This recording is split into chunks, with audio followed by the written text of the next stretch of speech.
warahmatullahi wabarakatuh.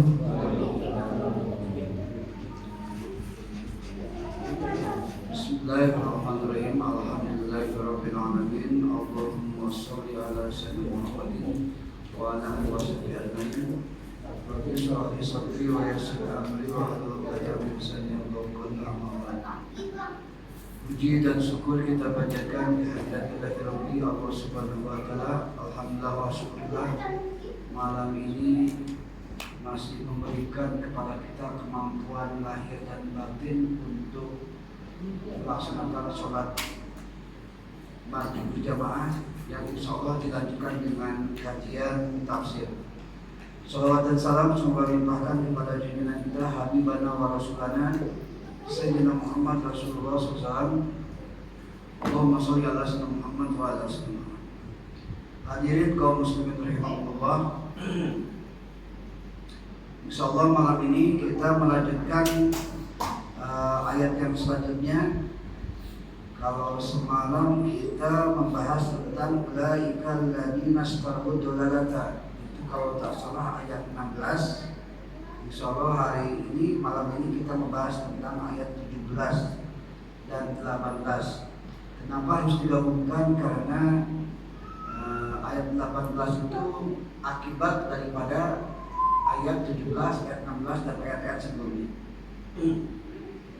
Baik hadirin kaum muslimin rahimahullah, kita coba tuliskan dulu ayatnya. Yang ada aplikasi Quran atau mushaf mohon dikoreksi. Yang pertama masaluhu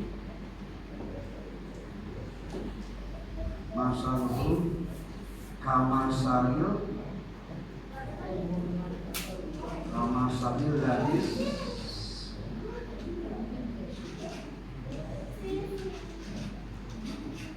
atau pada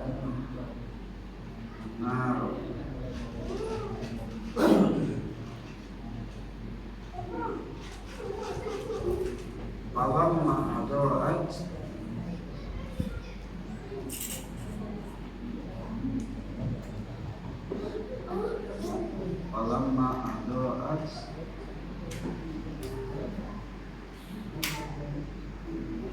mahallahu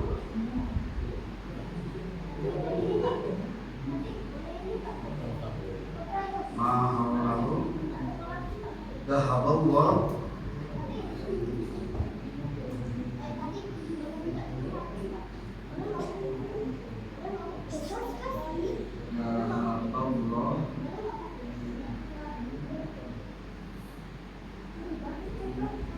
binurihim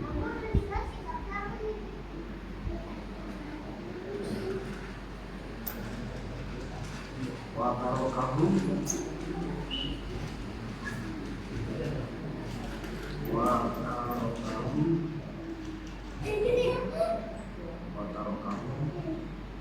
fi dhulumatin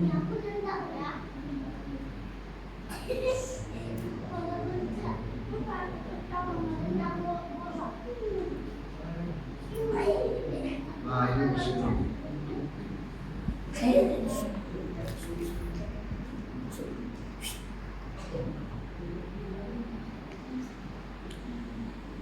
Masaluhu kama sabil hadis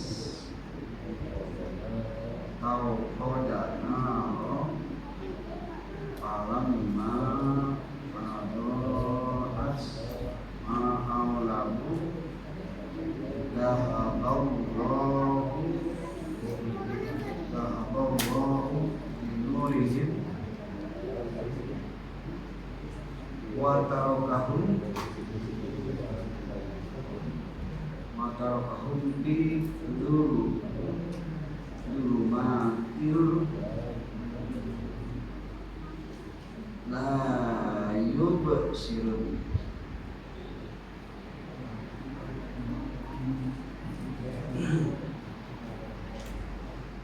Berhubung tulisannya tidak sesuai dengan khat, ya nikmati sajalah karena kita bukan ahli khatil Arabiyah. Ini Hujan ya Pak? Alhamdulillah. Baik, kita coba bacakan dulu. Saya di awal, nanti Bapak Ibu yang kedua. A'udzu billahi minasy syaithanir rajim. Silakan.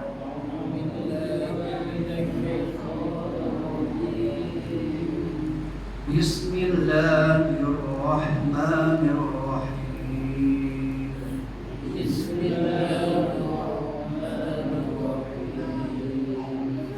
Masaluhum kamasalil ladzi istawqada naran.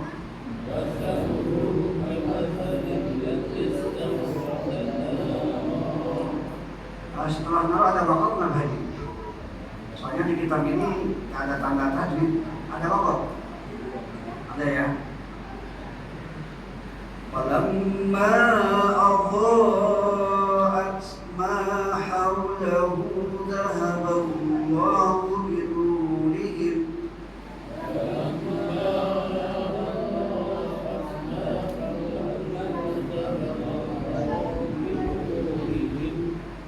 Binurihim wa tarakahum fi dhulumatin la yubsirun.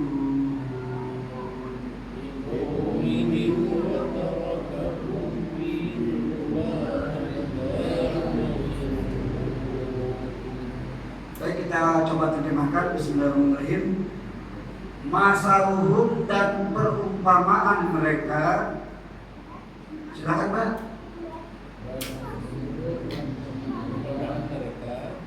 Kita ulang lagi ya. Masaluhum, dan perumpamaan mereka.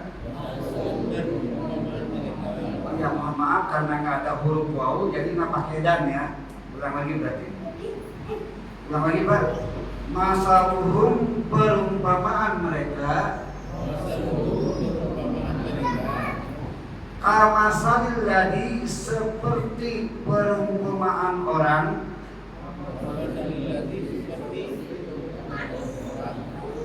Istauqada, yang menyalakan. Naron, api. Falamma adha'at, ketika api itu menyala.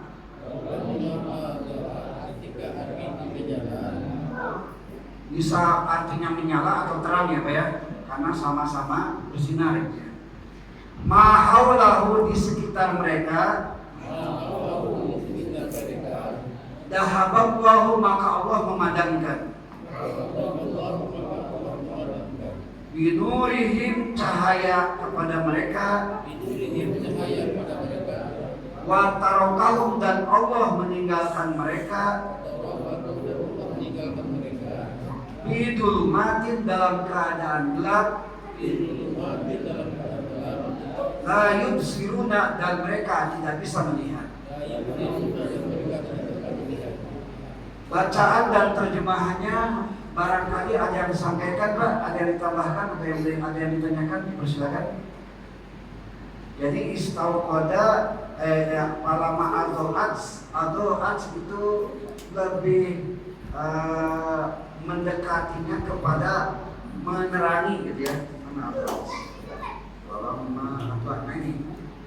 Menerangi, karena kan fungsi api itu salah satunya adalah pelita untuk menerangi lingkungan di sekitar yang gelap. Kenapa perumpamaannya dengan menyalakan api, tidak menyalakan lampu? Zaman dulu mana ada lampu, zaman dulu mana ada PLN, jadi ya diumpamakannya dengan api.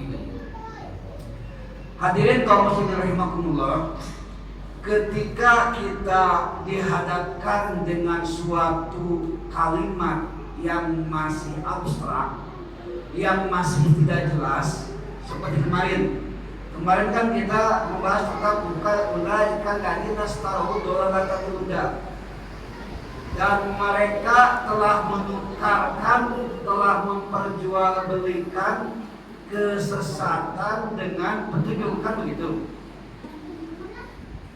Ini terus terang aja masih abstrak. memperjualbelikan kesesatan dengan petunjuk, memperjualbelikan dolalah dengan huda. Ya bagi rakyat awam, bagi kita mungkin masih abstrak, masih belum jelas apa maksud jual beli. Nah di sini Allah menjelaskan salah satu supaya lebih jelas biasanya pakai tamsil atau perumpamaan atau misal atau contoh. Kalau dalam hukum fikih itu namanya qiyas. Contoh Pak ya, zaman Nabi itu qiyas tak ada, karena Nabi yang ngomong wa ma yantiqu anil hawa in huwa illa wahyuha, karena Nabi ngomong berdasarkan wahyu. Kewajiban zakat itu dengan gandum, kewajiban zakat itu dengan kurma. Sekarang kita kewajiban zakat kok dengan beras, kok dengan uang, kan gitu. Aturan hukumnya dari mana? Nah ini yang namanya tamsil atau kias. Karena kita nggak kebayang repotnya kalau zakat dengan kurma atau dengan gandum.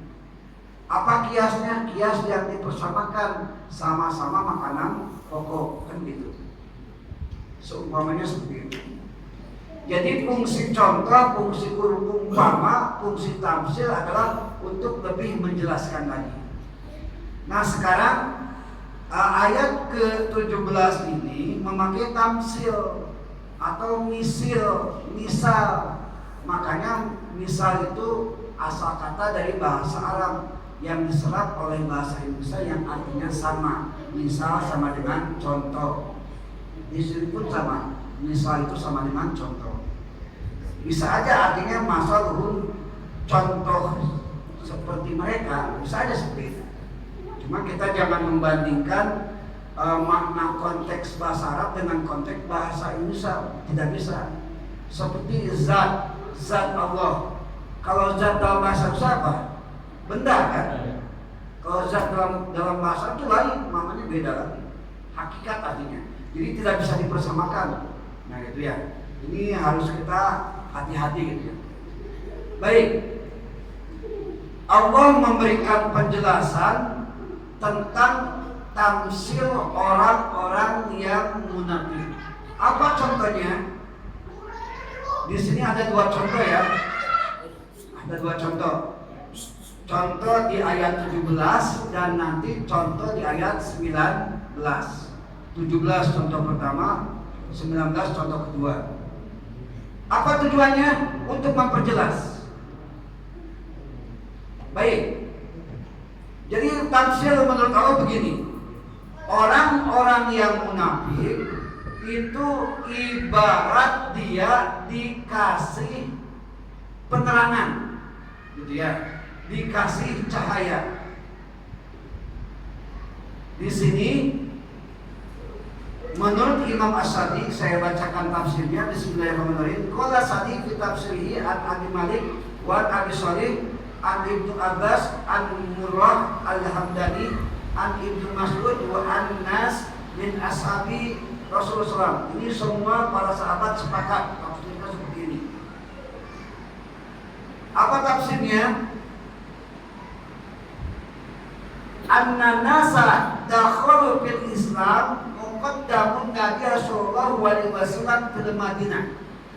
Jadi ketika Nabi di Madinah banyak yang masuk Islam. Ya. Ini tafsir Ibnu Katsir ini tafsir Al-Qur'an bil Maqsur. Al-Qur'an bil Qur'an. Tafsir Quran dengan Quran, setelah Quran dengan Quran, Quran dengan hadis. Ini tafsirnya seperti ini. Ini baru juz pertama ya Pak ya. Surat Al-Baqarah.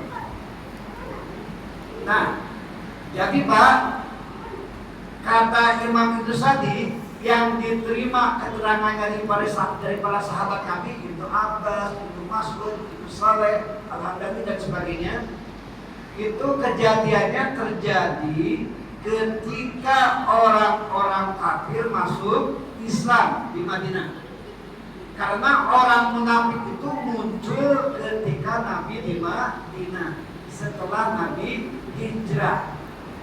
Kalau di Mekah itu tak ada orang munafik, cuma dua, muslim atau iman dan kafir. Selesai, hitam putih. Tapi ketika di Madinah maka muncullah orang munafik. Orang kafir masuk Islam. Mereka asalnya kafir. Kafir itu ya kafaro. Itu diserap dalam bahasa Inggris menjadi kafir. Kafir itu asal kata dari kafaro, kafir. Artinya apa? Tutup atau penutup. Jadi kafir itu orang yang tertutup. Jadi kalau kita bilang kepada non-muslim kafir itu tidak kasar. Hei, orang-orang yang tertutup dari hidayah. Justru bahasanya halus. Entah siapa dan kapan yang menyatakan kalimat kafir itu kasar, tidak. Karena maknanya itu tertutup. Maka diserap dalam bahasa ini jadi cover. Kalau ada buku, ini covernya Pak. Nah ini penutupnya, cover namanya. Nah, orang kafir itu tertutup. Yang namanya tertutup Pak, itu kan nggak bisa ngapa-ngapain, kan tertutup namanya juga ya. Setelah masuk Islam, setelah masuk Islam, maka dia mendapatkan cahaya Islam. Apa bukti cahaya? Menerangi. Nah, dimisalkan dengan ini masalul ladina. Pak, mohon maaf. Di sini ada pecahan kaca, di sini ada duri, di sini ada apa tuh yang bom kalau dipijak meledak itu? Radio, ya. Bisa. Nih lampu dimatikan semua. Otomatis kita nggak bisa melihat apa-apa kan? Nggak bisa bergerak.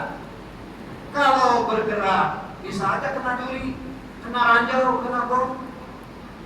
Kalau tidak bergerak, justru kita nggak bisa ngapa-ngapain, tak ada aktivitas. Kalau dalam keadaan gelap, ketika dinyalakan, maka terlihatlah ini ranjau, ini berduri, ini bom misalnya. Nah, kita harus berjalan kemana? Jalan yang kira-kira menghindari malapetaka itu atau musibah itu. Gara-gara terang. Kita alhamdulillah sudah dapat cahaya. Nuril Islam, cahaya Islam. Demikian juga orang-orang Madinah asalnya kufur, asalnya kafir, masuk Islam otomatis dapat cahaya, menerangi. Oh begini yang namanya Tuhan Allah itu. Oh begini yang namanya ibadah yang benar. Oh begini yang namanya menghormati orang tua. Kan begitu. Bapak Ibu, gara-gara Islam kita jadi tahu halal dan haram kan? Gara-gara Islam kita jadi tahu kan mana yang baik, mana yang buruk. Gara-gara Islam kita tahu kan tujuan hidup kita. Misalnya ada sebagian orang yang galau hidupnya, kacau hidupnya. Gara-gara Islam kita jadi tahu tujuan hidup, tujuan jangka pendek dan tujuan jangka panjang. Tujuan jangka pendek kebahagiaan di dunia, tujuan jangka panjang kebahagiaan di akhirat. Nah, itu namanya cahaya menerangi. Nah, Allah jelaskan perumpamaan mereka orang munafik itu kama salil ladis taurotanaro, seperti diberikan nyala api, berarti bisa menerangi. Mereka asalnya diterangi karena dari kafir masuk Islam. Nah, karena dari kafir masuk Islam terus udah Islam jadi munafik, kan gitu. Berarti siklusnya kafir masuk Islam dapat cahaya terus jadi munafik, begitu kan? 3 langkahnya seperti itu. Nah, dicontohkan oleh Allah. Pertama, contoh mereka itu adalah seperti mereka menyalakan api berarti mereka dapat cahaya. Selanjutnya, falamma adu'at, ketika nyalanya api menerangi sekeliling mereka, terang kayak gini, gitu ya. Dahaballahu, Allah mematikannya. Maksudnya mematikan cahayanya, ya. Allah menggelapkannya. Jadi gambarnya gini Pak, kita lagi ngaji nih, nyaman nih, langsung mati lampu, otomatis saya berhenti, aktivitas berhenti kan. Terus kita kegerahan, kepanasan, buka jendela, ya udah tak nyaman ujung-ujungnya kan begitu. Nah orang munafik juga begitu. Ketika mereka masuk Islam dapat cahaya, karena mereka munafik, maka cahaya itu Allah padamkan. Itu maksudnya. Nanti paham tidak paham, bolehlah kita share dia saling melengkapi. Nah, dahaballahu binurihim, Allah menghilangkan cahaya mereka. Binurihim itu babnya dua, bab sababiyah, ya, bab karena sebab. Terus yang kedua babnya bab takdiyah, bab karena fungsinya mengkasrohkan nur. Nur itu asalnya nurun, jadi binurihim, itu fungsinya seperti itu. Kita terlepas dari hukum bab seperti apa, kita lanjutkan. Setelah Allah mematikan cahaya mereka, wa tarakahum, dan Allah meninggalkan mereka fi dulumatin, dalam keadaan gelap. Akibatnya la yubsirun, mereka tidak bisa melihat. Jadi pesannya begini Pak, jangan coba-coba Bapak udah masuk Islam keluar lagi. Apa akibatnya? Nanti di ayat selanjutnya, la yarjiun, nggak bisa kembali ke Islam. Ya, tak percaya silakan cek. Orang yang asalnya Islam terus murtad sampai sekarang nggak masuk Islam lagi kan? Khawatirnya begitu. Ya. Bagaimana supaya kita, hadirin, bagaimana gambaran kondisi kita ketika dihadapkan pada masalah cahaya ini yang terkandung tauhid kita. Kata Imam Al-Junaid Al-Baghdadi, setidaknya ada 4 tingkatan kita melihat dan menatap hidayah Allah atau cahaya Allah. Yang pertama, kita coba lihat ya, ada 4 tingkatan, kita tingkat berapa? Yang pertama adalah tingkatan orang awam. Tingkatan orang awam cukup asyhadu an la ilaha illallah wa asyhadu anna muhammadar rasulullah.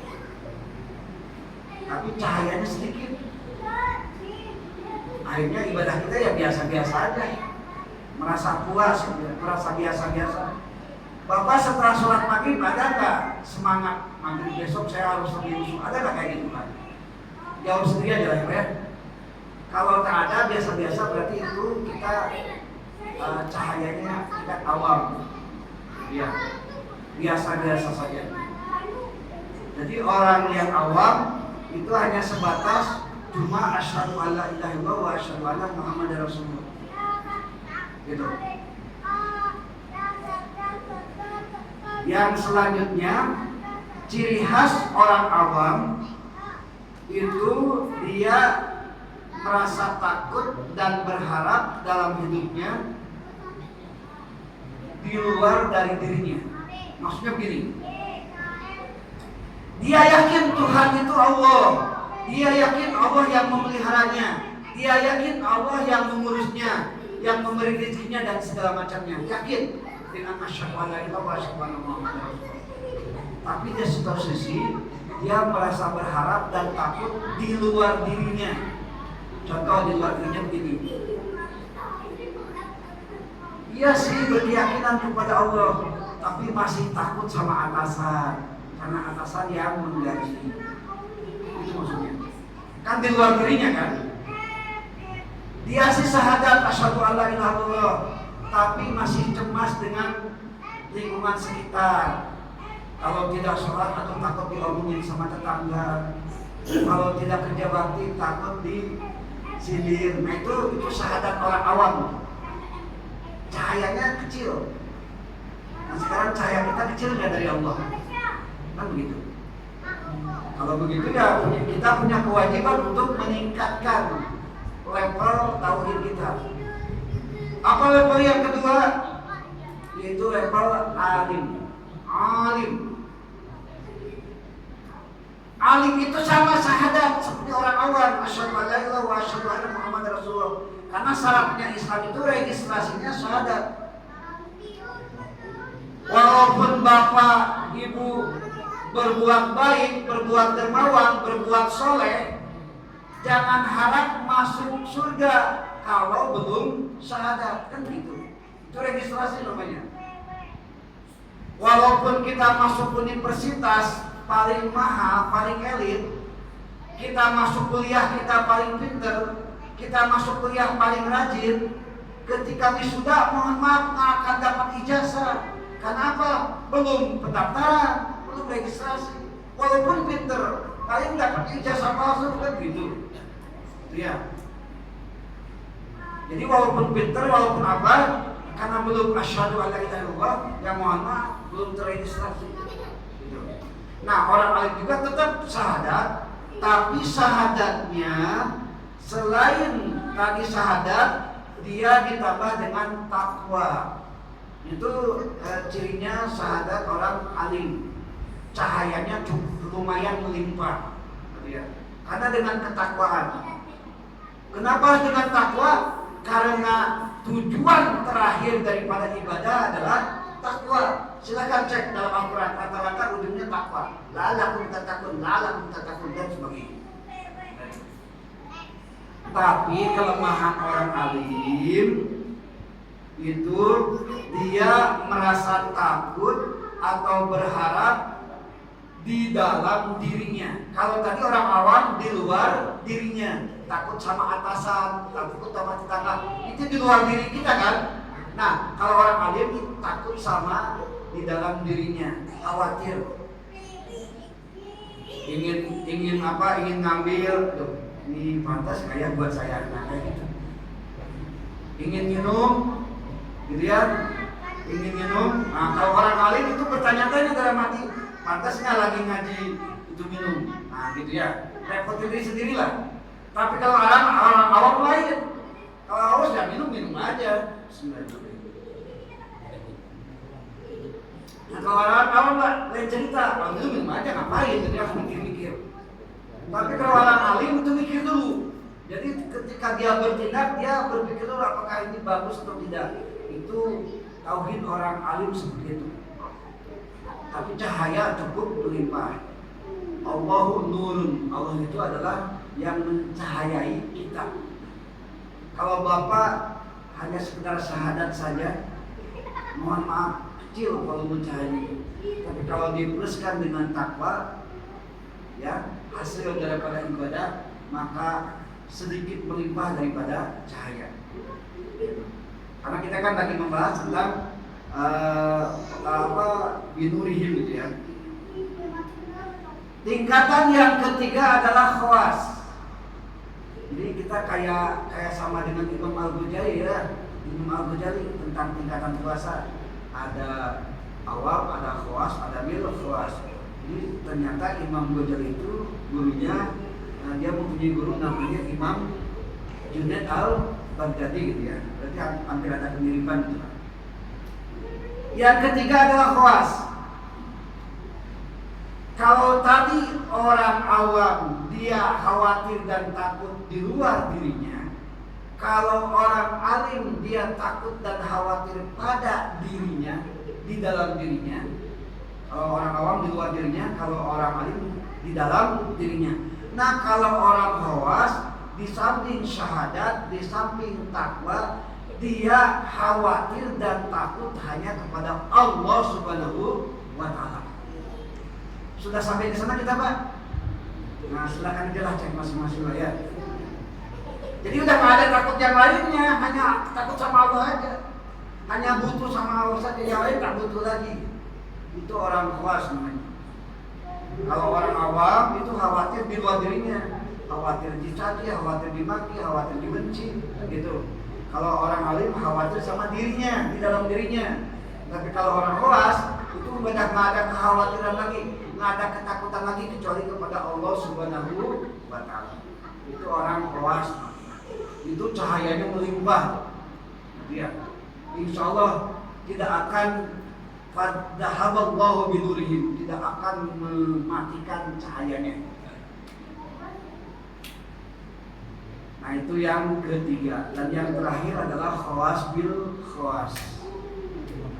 Ini sudah tidak ada lagi harapan, tidak ada lagi ketakutan. Semuanya disisihkan. Hanya Allah lah fokus utama. Kalau tadi orang khawas, dia tidak takut sama apapun kecuali kepada Allah. Tapi kalau orang khawas bil khawas, semua disingkirkan. Disingkirkan itu bukan dibuang, dipinggirkan, di pinggir. Fokus di tengah. Itu orang khawas bil khawas. Biasanya itu tauhid para nabi, para rasul. Kita udah nggak bisa ngomongin itu. Bukan tidak butuh minum, tetap minum, tapi sebutuhnya. Bukan tidak mau makan, tapi sebutuhnya. Hanya sekedar itu makanan, minuman untuk menciptakan energi supaya Allah tetap hadir di dalam dirinya. Oh itu udah tingkat tinggi itu kita udah tak bisa. Jangankan khawas saja kita nggak bisa. Paling kita bisa meningkat ke dalam alim. Tapi syarat alim banyak. Salah satunya adalah ya harus mencari ilmu. Mau tidak mau alim gimana? Kan alim itu dari alim ayat ilman parulah alimun, berilmu. Begitu ya. Nah, hadirin kaum muslimin rahimakumullah. Jadi gambarannya orang munafik itu setelah dikasih cahaya Islam, karena munafik maka Allah tarik cahayanya, maka menjadi gelap kembali. Itu maksudnya. Dan akibat daripada orang munafik tadi, maka timbullah ayat selanjutnya, mereka akan sumun, bukmun, umyun, dan layar jiun. Akibatnya ada 4. Ya. Jadi begini Pak, saya coba dirunut lagi gitu ya. Kemarin kita menjelaskan bahwa orang munafik itu memperjualbelikan hidayah dengan kesesatan. Nah begitu. Allah langsung memvonis amar bihat tijaratuhum. Mereka nggak akan untung jual belinya. Itu yang pertama ya. Yang kedua, karena mereka memperjualbelikan, maksud memperjualbelikan kayak begini Pak. Orang munafik itu kayak begini. Mereka menelantarkan hidayah mereka, keagamaan mereka, keyakinan mereka, keislaman mereka dengan sesuatu yang sementara, yaitu dengan dunia, dengan harta, dengan jabatan, begitu. Akhirnya apa? Mulut mereka sumun, bukmun, umyun. Apa itu sumun? Tuli. Tuli di sini para ulama menafsirkan mereka tidak bisa lagi mendengarkan nasihat-nasihat yang baik. Itu sumun namanya. Yang kedua, bukan sekedar sumun atau tuli saja, bukmun, mereka pun bisu. Ketika ada kemaksiatan mereka bisu.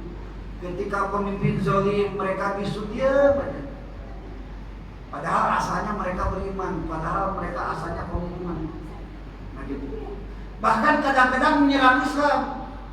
Dulu ketika mereka Islamnya mantap, Mereka terbiasa kalau maghrib azan, kalau isya azan. Tapi setelah jadi orang munafik, ketika azan berkumandang, suara apa tuh? Kok jelek gitu? Malahan lebih bagus hidung, lebih bagus nyanyian daripada itu. Nah, itu orang munafik kayak gitu. Jadi asalnya dia tahu adat itu seperti apa, tapi ketika munafik mereka menyesuaikan. Gambarnya seperti itulah. Ada lagi kasus Muhammad, mudah-mudahan saya salah. Udah jelas-jelas jilbab atau penutup aurat atau kerudung itu kan wajib. Al-Ahzab 59 An-Nur 31. Ada sebagian ulama yang tidak jadi masalah, tidak berjilbab juga, silakan. Ada kan kayak gitu? Silakan Bapak cek di internet, Pak. Ada tuh, Pak. Walaupun ulama besar, ulama tingkat tinggi dan segala macamnya, semua sudah sepakat bahwa menutup aurat itu adalah wajib kan. Tapi ada saja ulama yang memberikan fatwa tidak apa-apa, itu hak asasi kan gitu. Atau LGBT lah, jangan jauh-jauh. Ada komentar ulama yang ngomong gini, mungkin LGBT itu dia instingnya atau asasinya atau dasarnya mungkin normal, mungkin itu takdir Allah dan segala macamnya kan gitu. Seolah-olah membiarkan, membolehkan dan mungkin melegitimasi lah. Udah jelas-jelas para ulama udah sepakat bahwa LGBT itu adalah haram. Bahkan udah ada kisahnya kan Nabi Lut alaihi salam. Jadi gara-gara kita sering baca konten-konten di internet, banyak sekali fatwa-fatwa yang aneh-aneh. Nah itu bisa saja kan mereka yang kalimat yang ayat sebelum itu apa ya? Ulaika alladziina istarau ad-dalalah bil huda. Mungkin wallahu mudah-mudahan tidak.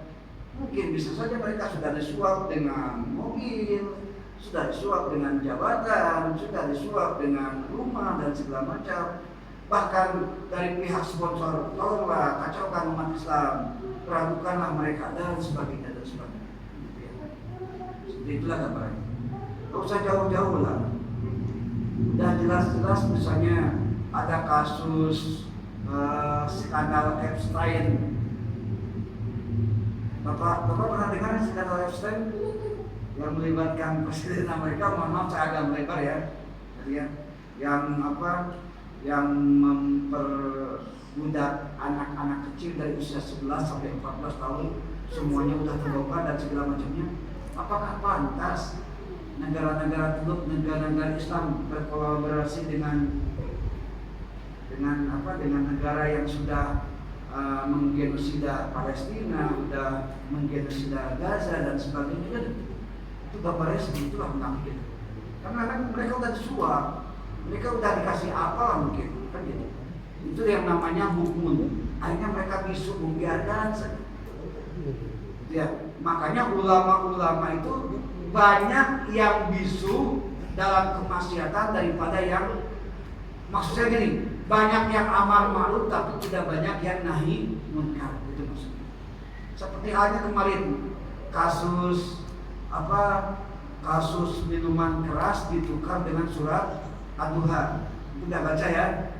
Sebagian besar ulama kan udah mengkecam kan, bahkan udah ada yang memprotes dan segala macam. Ada saja ulama yang ngomong, oh itu mungkin hilaf, oh itu mungkin tidak sengaja, kayak gitu. Itu namanya ada, ya bukan kita sudah, mungkin udah ditukar gitu ya, hidayah dengan kesesatan itu. Masa iya hilaf, masa iya lupa, udah beberapa kali. Sebelumnya bukan Ad-Duha, bahkan Al-Ikhlas, Al-Fatihah dan sebagainya. Jadi ya, itu hadirin. Jadi kalau kita, berarti pesan kepada kita, kalau kita sudah dapat hidayah, sudah dapat cahaya Islam, sudah dapat nur,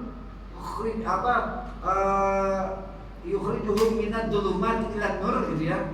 Allah mengeluarkan kita dari asalnya kegelapan kepada cahaya, maksudnya adalah hidayah Islam gitu ya.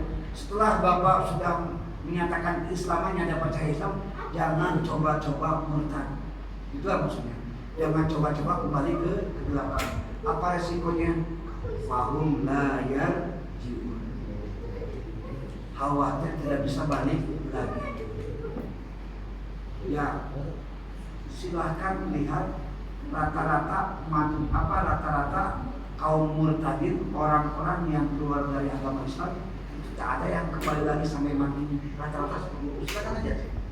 Itu mungkin jadi Allah yang mengatakan pahum layar gitu. Nah, jadi sumun bukmun umyun ini akibat daripada kelakuan orang-orang munafik. Bukan dalam pengertian sumun tuli tidak mendengar secara fisik, tapi tidak bisa mendengar lagi nasihat-nasihat kebenaran. Bukmun bukan bisu dalam pengertian tidak bisa ngomong, tapi tidak bisa ngomong lagi hal-hal yang kebenaran, hal-hal kemaslahatan, hal-hal dakwah dan sebagainya. Itu maksudnya. Umyun bukan buta dalam pengertian tidak bisa melihat secara fisik, tapi buta di depan mereka ada kebenaran tidak disampaikan, ada kemaksiatan tidak dicegah dan sebagainya. Itu maksud daripada para ulama. Nah, biasanya mungkin kita ada pertanyaan bagaimana supaya kita tidak sumun, bukmun, umyun. Yang pertama, gitu ya, supaya kita tidak sumun, tidak bukmun, tidak umyun di akhir hidup kita. Hadirin, kita jangan nyaman-nyaman saja sekarang udah duduk di masjid, bisa sholat berjamaah, bisa berzikir bersama. Kita tidak tahu akhir hidup kita apakah husnul khatimah atau su'ul khatimah, kita tahu. Hadirin pernah dengar seorang ulama yang namanya Imam Barsiso nggak?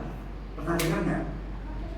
Imam Barsiso itu kalau digambarkan hasil ibadahnya, dia itu bisa sholat di atas pucuk pohon. Itu saking prestasi ibadahnya cemerlang gitu ya. Serajin-rajinnya kita sholat ibadah, saya belum pernah lihat orang yang bisa sholat di atas pucuk pohon, belum pernah lihat. Walaupun alim, sesoleh-solehnya, tapi gambarannya saking solehnya itu orang, Imam Barsiso itu sampai pernah sholat di atas pucuk pohon. Itu dalam kitab saya lupa lagi kitabnya. Banyaklah dalam Durratun Nasihin, dalam Tanbihul Ghafirin, silakan cek aja. Keywordnya Imam Barsiso. Nah itu ya, gambarnya gitu ya, saking solehnya prestasinya seperti itu, gitu ya. Karena Allah memang memberikan maunah. Maunah itu artinya pertolongan, kejadian luar biasa bagi orang-orang yang soleh. Kalau kejadian luar biasa bagi Nabi Rasul itu namanya mujizat. Kalau bagi orang jahat itu namanya istijrat. Beda ya. Bagi orang-orang yang soleh itu namanya maunah. Nah, Imam Barsiso, kita percepat aja ceritanya ya. Imam Barsiso itu akhir hidupnya dalam keadaan su'ul khotimah. Gara-garanya apa? Gara-garanya, nah jadi ceritanya beginilah. Jadi Imam Barsiso itu jadi panutan masyarakat. Ada seorang bangsawan mengantarkan putrinya untuk disembuhkan. Karena orang yang ahli ibadah itu punya keistimewaan. Salah satunya adalah bisa menyembuhkan. Kita dulu zaman orang tua kita, kalau kita sakit minta doa kan sama orang soleh kan, dibacakan di air kan gitu ya. Gitulah gambarnya. Nah, diserahkan si putri itu ke Imam Barsiso. Gitu ya. Maka datanglah dua setan yang menjelma sebagai calon murid, mendaftarkan ke Imam Barsiso sebagai murid.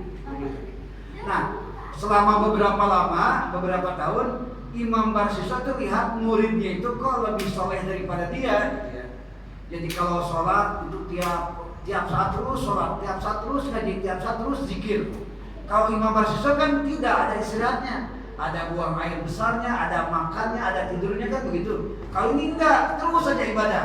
Ya terus ibadah karena setan penjelmaan dua murid kan begitu. Nah, orang yang soleh begitu Pak, lihat prestasi ibadah orang lain bertanya, muridku kok bisa ibadah rajin itu gimana sih? Nah, kan gitu nanya.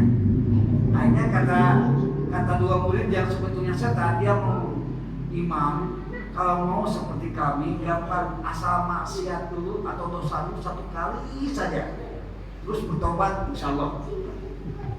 Nah itu kan jebakan kan. Nah singkat cerita, akhirnya dialog antara setan yang penjelmaan murid itu dengan Imam Barsuso, kira-kira dosa apa ya? Udah aja mencuri tak enak lah, gitu kata Imam Barsuso. Kelihatan betul.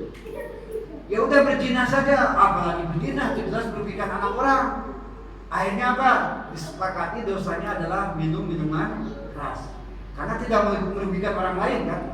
Tinggal diam di kamar minum minuman keras, jadi maksiat, jadi dosa, tinggal tobat. Jadilah nanti ibadahnya kayak 2 santri tadi, 2 murid tadi kan gitu.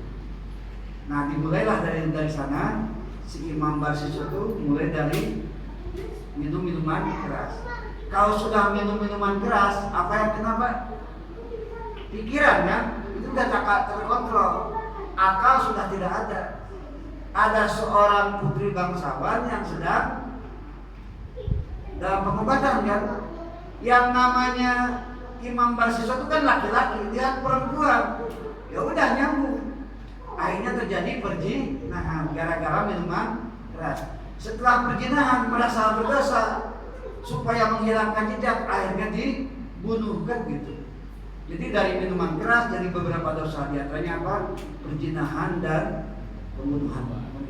Setelah pembunuhan, otomatis kan sudah orang tua melacak, dan ketika melacak diketahui si imam itu yang jadi tersangka, maka diajukan ke pengadilan, maka status hukumnya adalah hukuman mati atau dipancung. Ketika dihukum mati, mau dihukum, datanglah 2 murid tadi yang padahal setan tadi kan, dia memberikan suatu pernyataan, imam mau selamat tidak? Orang yang tertahan jelas mau selamat tak? Kata siapa nggak mau selamat? Hanya memberikan syarat, kalau mau selamat cukup 1 kali sembah saya maka selamat. Akhirnya apa? Dia menyembah si 2 murid tadi gitu ya, dan ketika itu si parang langsung kena ke leher dia. Yang asalnya guru yang paling soleh, imam yang paling soleh, yang sholatnya rajin, itu jadi terhadalin oleh muridnya sendiri yang jelmaan dari 2 setan. Jadi bapak ibu jangan nyaman-nyaman bisa ibadah kayak gini, bisa saja kita naudzubillah bang, jangan sampai 10 khotimah. Itu maksudnya ya. Itu sebagai gambaran saja.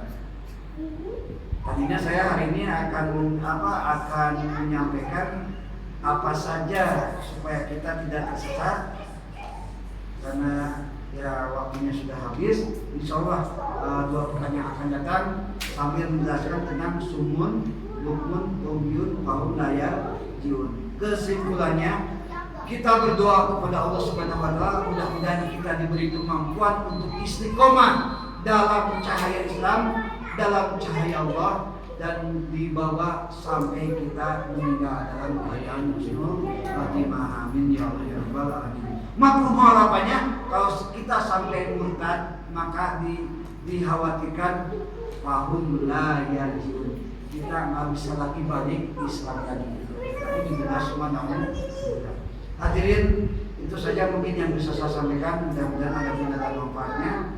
Musikum wa nafsi bitaqwallah. Mohon maaf Pak Imam tidak ada tanya jawab. Saya tak sadar sudah lepas soalnya. Itu saja. Wallahu muwaffiq ila aqwamit thoriq. Wassalamualaikum warahmatullahi wabarakatuh. Kalau berkenan hadirin, setelah isya mungkin agak jadi sedikit kita bagi-bagi ya. Kalau berkenan. Terima kasih.